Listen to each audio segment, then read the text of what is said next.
त्यामुळे माझी किंमत दिल्लीत वाढली की हा एकदम आल्यावर एकदम तिथेच जातो डिफेन्स कॉलनीत काय काय माणूस असायला असं इथल्या प्रदेशाचं माझ्यावर खूप देण आहे. आणि असे खूप उदाहरण आहेत माझ्याकडे.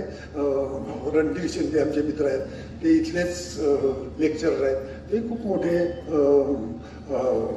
समीक्षक आहेत, त्याची मनापासून ते हे करतात. किंवा मग अगदी म्हणजे सगळीकडे आता मी सगळ्याचे नाव घेत नाही, पण मी अतिशय त्यामुळे भारावून गेलो आणि मला अतिशय आनंद. तर मी जे काही मुद्दा सांगत होतो की इथल्या तरुण पिढीने आता ही जी मूल्य आहेत, मूळ मी जे म्हणतो की जे मुळात असतं तेच येतं. तर मुळात इथे जे आहे आपल्या मुळाशी, आपल्या समाजात किंवा आपल्या एकूण परंपरेत इतके सगळं जे चाललं आहे त्याच्यातून काहीतरी नवीन काढलं तर आपला देशही सुधारेल, आपला महाराष्ट्रही सुधारेल. आणि आज जे काय म्हणायचं सबंध वातावरण असं हास्यास्पद झालं आहे राजकारणातलं, म्हणायला कशातलं म्हणा की हास्यास्पद शिवाय त्याला काही दुसरा शब्द नाही. आणि ते टाळायचं असलं तर इथल्या लोकांनी पुढाकार घेतला पाहिजे. असे लोक सगळे आहेत. मला वाटतं आता जे पुरसा मुंडाचे लोक होते त्यांनी सुद्धा पुढाकार घेतला पाहिजे.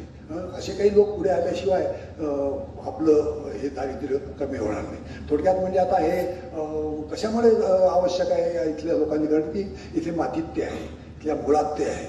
आणि म्हणून नव्या पिढीने आता जे काही शाळेतली इथली नवीन मुलं आहेत त्यांनी सगळे हे सर पुढे दिलं पाहिजे.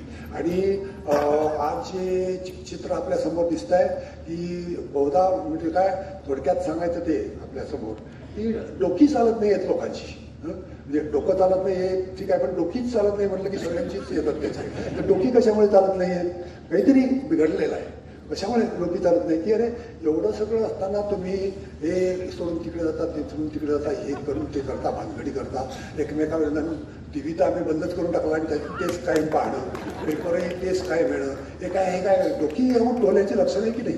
आपलंही डोकं ठिकाणार आहे की नाही अशी परिस्थिती आहे बऱ्याच वेळा येते की हे काय चाललं आहे, कशा करता आपण हे पाहतोय. थोडक्यात म्हणजे आपली डोकी चालत नाही हे सत्य आधी मान्य केलं पाहिजे, नाहीतर अशी वाईट परिस्थिती आली नसती. आणि अतिशय दारिद्र्यात लोक राहतात, अतिशय वाईट परिस्थिती राहतात. मराठवाड्यात रोज एका शेतकऱ्यांनी आत्महत्या केल्याची उदाहरणं कुठल्या तरी काळात होती की रोज एक तिथल्या कुठल्या परभणी अशी हा डोकी चालत नसल्याचं उदाहरण आहे की शेती ज्याच्यावर जगतो आपण खातो तेच लोक आत्महत्या करायला लागले. कशामुळे?